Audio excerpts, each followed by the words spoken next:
FIFA akhirnya bertindak.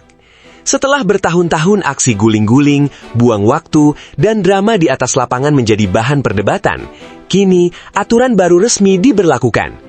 Siapapun yang mencoba mengulur waktu lewat perawatan medis tidak bisa lagi seenaknya kembali bermain. Konsekuensinya sangat berat. Tim mereka harus rela bermain dengan 10 pemain.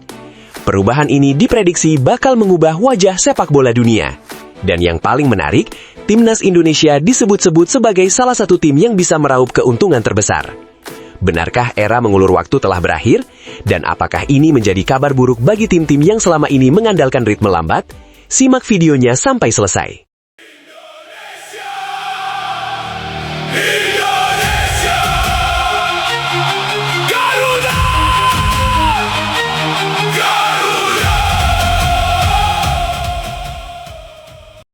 Piala Dunia 2026 bukan hanya menghadirkan persaingan menuju trofi paling bergengsi di dunia. Turnamen ini juga menjadi awal dari revolusi besar dalam dunia sepak bola. Selama bertahun-tahun, jutaan pencinta sepak bola dibuat kesal oleh satu pemandangan yang terus berulang. Baru tersenggol sedikit, pemain langsung terjatuh, berguling-guling, meminta tim medis masuk, lalu beberapa saat kemudian kembali berlari seperti tidak terjadi apa-apa. Taktik seperti ini berkali-kali memancing perdebatan, terutama saat pertandingan menghadapi sejumlah tim dari kawasan Timur Tengah yang dikenal piawai mengelola tempo permainan ketika sedang unggul. Tentu tidak semua tim melakukannya, tetapi momen-momen seperti itu sering menjadi sorotan karena dianggap memutus ritme lawan dan menghabiskan waktu. Kini, FIFA mengatakan cukup sudah. Mulai sekarang, siapapun yang mencoba memanfaatkan celah aturan justru bisa membuat timnya sendiri rugi besar.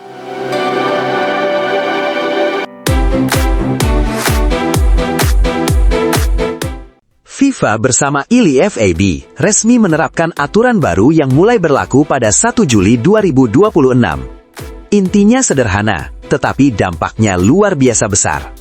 Jika seorang pemain mengalami cedera dan pertandingan harus dihentikan agar tim medis masuk ke lapangan, pemain tersebut tidak boleh langsung kembali bermain. Ia wajib keluar lapangan terlebih dahulu dan menunggu setidaknya 1 menit setelah pertandingan kembali dimulai. Artinya, kalau ada pemain yang sengaja menjatuhkan diri demi membuang waktu, timnya justru harus rela bermain dengan 10 orang selama 1 menit penuh. Risikonya kini jauh lebih besar dibanding keuntungan yang ingin diperoleh. Bukan hanya itu, FIFA juga memperketat aturan anti ulur waktu lainnya. Eksekusi tendangan gawang, lemparan ke dalam, hingga pergantian pemain kini diawasi jauh lebih disiplin, agar pertandingan terus mengalir. Pesannya sangat jelas.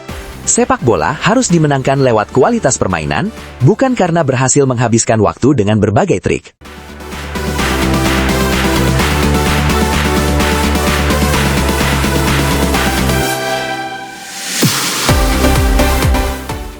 Lalu, kenapa aturan ini bisa menjadi kabar baik bagi Timnas Indonesia? Jawabannya ada pada karakter permainan Garuda saat ini. Di bawah pelatih John Hartman, Indonesia mulai dikenal sebagai tim yang mengandalkan pressing tinggi, transisi cepat, dan serangan yang mengalir tanpa henti. Masalahnya, tempo seperti itu sering terganggu ketika pertandingan berkali-kali berhenti karena pemain lawan membutuhkan perawatan. Momentum yang sedang dibangun Indonesia pun akhirnya hilang.